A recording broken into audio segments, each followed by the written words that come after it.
Halo, selamat pagi, siang, sore, dan malam. Perkenalkan, saya Esmeralda Katmini dengan NIM 205220212.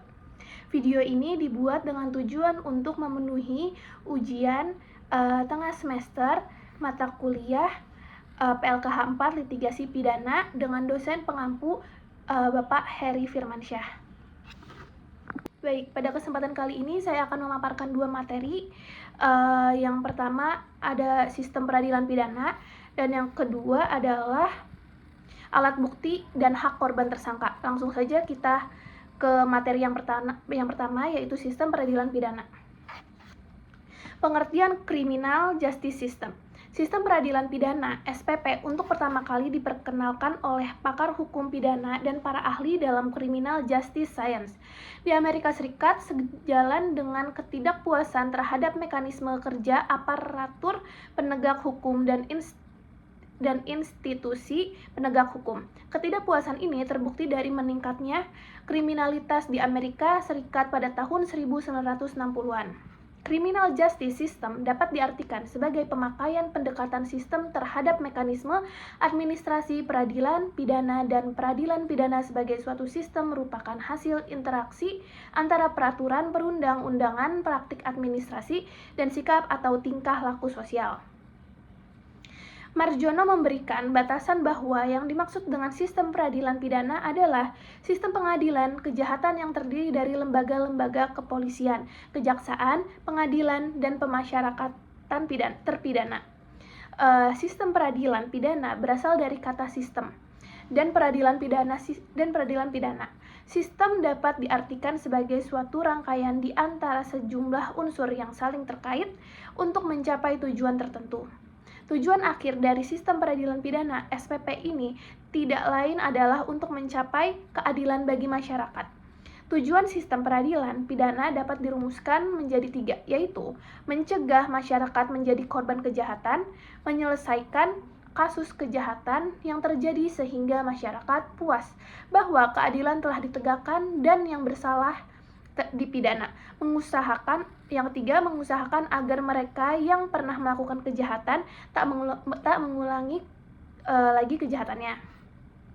Selanjutnya ada teori kontrak sosial, perkembangan pendekatan sistem dalam peradilan pidana.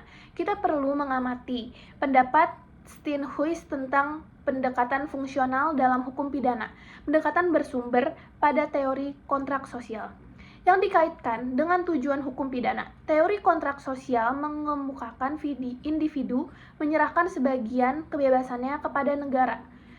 Kebebasannya dapat dilindungi oleh negara. Pemahaman tentang penyelidikan dan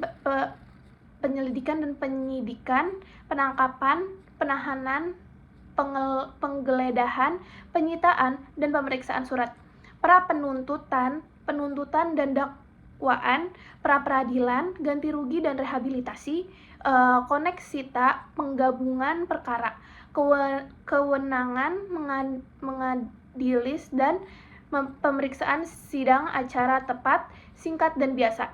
Pembuktian, suatu proses untuk meyakinkan hakim tentang kebenaran dalil atau dalil-dalil yang dikemukakan dalam suatu persengketaan. Putusan dan pelaksanaan putusan, upaya hukum, tindakan atau upaya yang oleh undang-undang hukum diberikan berupa hak kepada para pihak untuk melawan putusan hakim. Bantuan hukum, hakim pengawas dan pengamat. The limits of the criminal sanctions, crime control model, efficient or speed, quantity, presumption of guilt, deskripsi faktual yang berorientasi pada hasil akhir, due process model, no official, quality, presumption of innocence, legal normatif. Selanjutnya ada asas-asas dan dasar hukum sistem peradilan pidana. Secara umum, sistem peradilan pidana dapat diartikan sebagai suatu proses bekerjanya beberapa lembaga penegak hukum melalui sebuah mekanisme yang meliputi kegiatan bertahap yang dimulai dari penyidikan, penuntutan, pemeriksaan di sidang pengadilan, dan pelaksanaan putusan hakim yang dilakukan oleh lembaga permasyarakatan. Mekanisme kerja dari lembaga penegak hukum tersebut di Indonesia didasarkan pada peraturan perundangan hukum acara pidana, yaitu Undang-Undang Nomor 8 Tahun 1981 tentang Kitab Undang-Undang Hukum Acara Pidana (KUHP) dan Peraturan Perundangan Hukum Acara Pidana yang lain di luar KUHP. Adapun asas-asas sistem peradilan pidana SPP di Indonesia, sebagaimana yang terdapat dalam ketentuan hukum acara pidana tersebut adalah sebagai berikut. Yang pertama, perlakuan yang sama di muka hukum tanpa diskriminasi apapun, equality before the law. Kedua, praduga tidak bersalah, presumption of innocence. Ketiga, hak untuk memperoleh kompensasi dan rehabilitasi. Yang keempat, hak untuk memperoleh bantuan hukum legal, legal aid. Yang kelima, ada hak kehadiran terdakwa di muka persidangan. Yang keenam, peradilan yang bebas dan dilakukan dengan cepat dan sederhana. Makna sistem peradilan pidana terpadu. Di dalam sistem peradilan pidana akan sulit berkembang dan menjalankan tugasnya dengan baik tanpa adanya dukungan dan sinkronisasi dengan lembaga atau pihak yang lainnya. Untuk sinkronisasi dalam sistem peradilan pidana sendiri harus disinkronkan dengan 3 sinkronisasi, yaitu sinkronisasi substansi, struktural, dan kultural. Ketiga pilar ini harus tetap seiring dan sinkron untuk dapat menjalankan sebuah sistem peradilan pidana yang benar-benar terpadu. Nilai-nilai yang melandasi crime control model. Yang pertama, tindakan represif terhadap suatu tindakan kriminal merupakan fungsi terpenting dari suatu proses peradilan. Yang kedua, perhatian utama harus ditunjukkan kepada efisiensi dari suatu penegakan hukum untuk menyeleksi tersangka, menetapkan kesalahannya, dan menjamin atau melindungi hak tersangka dalam proses peradilannya. Proses kriminal penegakan hukum harus dilaksanakan berlandaskan prinsip cepat, speedy, dan tuntas finality, dan model yang dapat mendukung proses penegakan hukum tersebut adalah model administratif dan menyerupai model manajerial. Asas praduga bersalah akan menyebabkan sistem ini dilaksanakan secara efisien, dan proses penegakan hukum harus menitik beratkan kepada kualitas temuan-temuan fakta administratif, oleh karena temuan tersebut akan membawa ke arah yang pertama, pembebasan seseorang tersangka dari penuntutan. Yang kedua, ada kesediaan tersangka menyatakan bahwa dirinya bersalah atau plead of guilty. Nilai-nilai yang melandasi due process model. Yang pertama, kemungkinan adanya faktor kelalaian yang sifatnya manusiawi atau human error. Menyebabkan model ini menolak informal fact-finding process sebagai cara untuk menetapkan secara definitif factual guilt seseorang. Model ini hanya mengutamakan formal adjudicative dan adversary fact findings. Hal ini berarti dalam setiap kasus tersangka harus diajukan ke muka pengadilan yang tidak memihak dan diperiksa sesudah tersangka memperoleh hak yang penuh untuk mengajukan pembelaannya. Yang kedua, model ini menekankan kepada pencegahan preventive measures dan menghapuskan sejauh mungkin kesalahan mekanisme administrasi peradilan. Model ini beranggapan bahwa menempatkan individu secara utuh dan utama di dalam proses peradilan, dan konsep pembatasan wewenang formal sangat memerhatikan kombinasi stigma dan kehilangan kemerdekaan yang dianggap merupakan pencabutan hak asasi seseorang. yang hanya dapat dilakukan oleh negara. Proses peradilan dipandang sebagai coercive atau menekan, restricting atau membatasi, dan merendahkan martabat atau demeaning. Jangka waktu penahanan. Penyidikan 20 hari dapat diperpanjang PU 40 hari. Kepentingan penuntutan 30 hari dapat diperpanjang KPN 30 hari. Kepentingan pemeriksaan sidang 30 hari dapat diperpanjang oleh KPN 60 hari. Kepentingan pemeriksaan banding 30 hari dapat diperpanjang KPT 60 hari. Kepentingan pemeriksaan kasasi 50 hari dapat diperpanjang KMA 60 hari. Masih dapat diperpanjang 60 hari. Masih dapat diperpanjang 2 kali 30 jika 20 hari jika terdapat alasan yang patut dan tidak dapat dihindari. Pasal 29 KUHP. Materi selanjutnya kita akan membahas tentang alat bukti dan hak korban tersangka. Dalam bahasa Belanda, hukum acara pidana atau hukum pidana formil disebut dengan strafvordering. Dalam bahasa Inggris disebut criminal procedure law. Dalam bahasa Prancis Code d'instruction criminal. Dan di Amerika Serikat disebut criminal procedure rules. Menurut Van Bemmelen, ilmu hukum acara pidana berarti mempelajari peraturan-peraturan yang diciptakan oleh negara karena adanya dugaan terjadi pelanggaran undang-undang pidana. Hukum acara pidana memiliki ruang lingkup yang lebih sempit, yaitu dimulai dari mencari kebenaran, penyelidikan, penyidikan, dan berakhir pada pelaksanaan pidana eksekusi oleh jaksa. Hal ini menurut pendapat Andi Hamzah.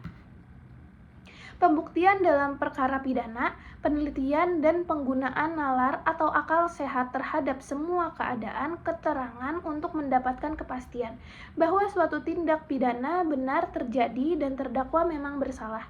Melakukan tindak pidana tersebut. Pembuktian adalah ketentuan-ketentuan yang berisi pedoman tata cara yang dibenarkan undang-undang untuk membuktikan kesalahan yang didakwakan terhadap terdakwa. Pembuktian merupakan bagian terpenting dalam sidang pengadilan karena dengan pembuktian akan tampak apakah terdakwa bersalah atau tidak bersalah. Apabila hasil pembuktian dengan alat bukti yang ditentukan oleh undang-undang tidak cukup kuat membuktikan kesalahan yang didakwakan, maka terdakwa dibebaskan dari hukuman. Sebaliknya, kalau kesalahan terdakwa dapat dibuktikan dengan alat-alat bukti yang disebut dalam pasal 184 KUHP, maka terdakwa dinyatakan bersalah. Kepadanya akan dijatuhkan hukuman. Tujuan hukum acara pidana. Tiga tujuan hukum acara pidana. Yang pertama, mencari dan menemukan kebenaran. Yang kedua, pemberian keputusan oleh hakim. Yang ketiga, pelaksanaan keputusan. Tujuan hukum acara pidana sebagai berikut. Yang pertama, suatu kebenaran material yang kebenaran hakiki dan lengkap dari suatu perkara pidana melalui penerapan ketentuan hukum acara pidana secara tepat dan jujur. Yang kedua, menentukan subjek hukum berdasarkan alat bukti yang sah hingga dapat didakwa melakukan suatu tindak pidana. Yang ketiga, menggariskan suatu pemeriksaan dan putusan pengadilan agar dapat ditentukan apakah suatu tindak pidana telah terbukti dilakukan orang yang didakwa itu. KUHP memiliki 5 tujuan sebagai berikut. 1. Perlindungan atas harkat dan martabat manusia, tersangka atau terdakwa. Yang kedua, perlindungan atas kepentingan, hukuman, dan pemerintahan. Yang ketiga, kodifikasi dan unifikasi hukum acara pidana. Yang keempat, mencapai kesatuan sikap dan tindakan aparat penegak hukum. Yang kelima, mewujudkan hukum acara pidana yang sesuai dengan Pancasila dan Undang-Undang 1945. Alat bukti yang sah. Yang pertama, keterangan saksi. Yang kedua, keterangan ahli. Yang ketiga, surat. Yang keempat, ada petunjuk. Dan kelima, keterangan terdakwa. Alat bukti dapat membuktikan putusan pengadilan bahwa putusan itu benar sehingga si tersangka dinyatakan bersalah dalam penyelesaian perkara pidana. Seseorang dianggap bersalah apabila sudah ada putusan berkekuatan hukum tetap incrash. Kekuatan alat bukti inilah yang mendukung keputusan hakim di pengadilan dalam memutuskan perkara. Selanjutnya ada pengertian saksi. Yang pertama, pasal 1 butir 26 KUHAP, orang yang dapat memberi keterangan tentang suatu perkara pidana berdasarkan apa yang dilihat, dengar, dan alami. Menjadi saksi adalah kewajiban hukum. Unus testis nullus testis. Pengecualian saksi. Yang pertama, mempunyai hubungan keluarga dengan terdakwa, kecuali pasal 168 bersedia persetujuan PU dan terdakwa. Karena pekerjaan atau jabatan wajib menyimpan rahasia 170, anak di bawah umur dan orang yang sakit ingatan di pasal 171. Keterangan ahli. Keterangan ahli diatur dalam pasal 1 angka 28 KUHP, yaitu keterangan yang diberikan seorang ahli yang memiliki keahlian khusus tentang masalah yang diperlukan. Penjelasan dalam suatu perkara pidana sedang diperiksa dimaksud keterangan khusus dari ahli agar perkara pidana yang sedang diperiksa menjadi terang demi untuk menyelesaikan pemeriksaan perkara yang bersangkutan. Sedang keterangan yang diberikan seorang ahli tapi tidak mempunyai keahlian khusus tentang suatu keadaan yang ada hubungannya dengan perkara pidana yang bersangkutan tidak mempunyai nilai sebagai alat bukti yang sah menurut undang-undang. Alat bukti surat pasal 187 KUHAP. Yang pertama, surat dibuat atas sumpah jabatan. Yang kedua, surat yang dikuatkan dengan sumpah. Surat yang dapat dinilai sebagai alat bukti yang sah menurut undang-undang ialah surat yang dibuat atas sumpah jabatan atau surat yang dikuatkan dengan sumpah. Bagaimana bentuk-bentuk surat? Berita acara dan surat resmi yang dibuat pejabat umum, akta notaris PPAT, surat dalam bentuk diatur undang-undang, akta kelahiran, KTP, IMB, dan lain-lain, surat keterangan dari ahli, surat lain yang hanya berlaku jika isinya ada hubungan dengan alat bukti lain.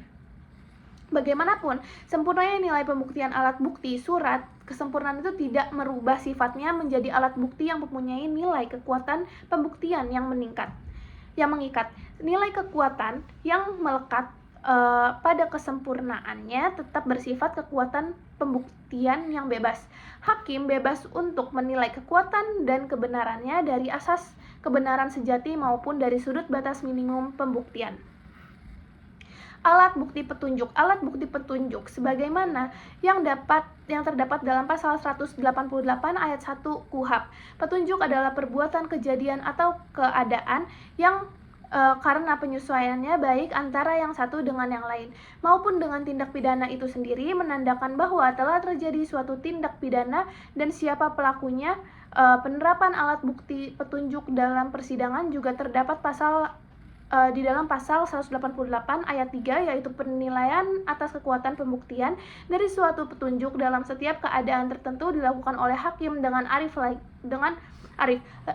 dan bijaksana setelah ia mengadakan pemeriksaan dengan penuh kecermatan dan kesaksamaan berdasarkan hati nuraninya.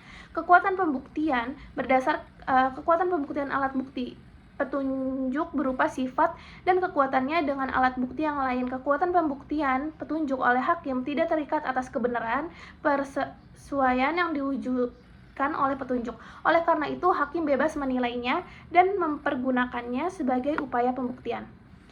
Selanjutnya ada keterangan terdakwa. Alat bukti keterangan terdakwa merupakan urutan terakhir dalam pasal 184 ayat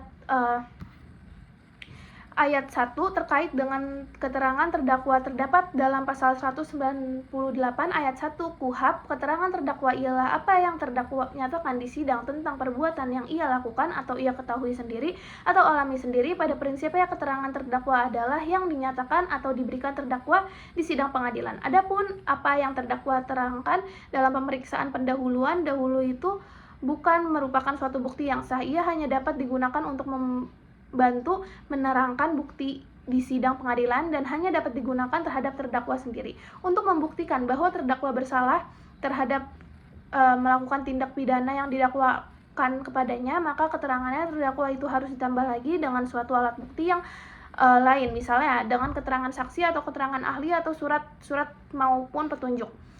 Selanjutnya ada hak-hak KUHP. Tersangka atau terdakwa diberikan perangkat hak-hak oleh KUHP mulai dari pasal 50 sampai dengan pasal 68. Hak-hak itu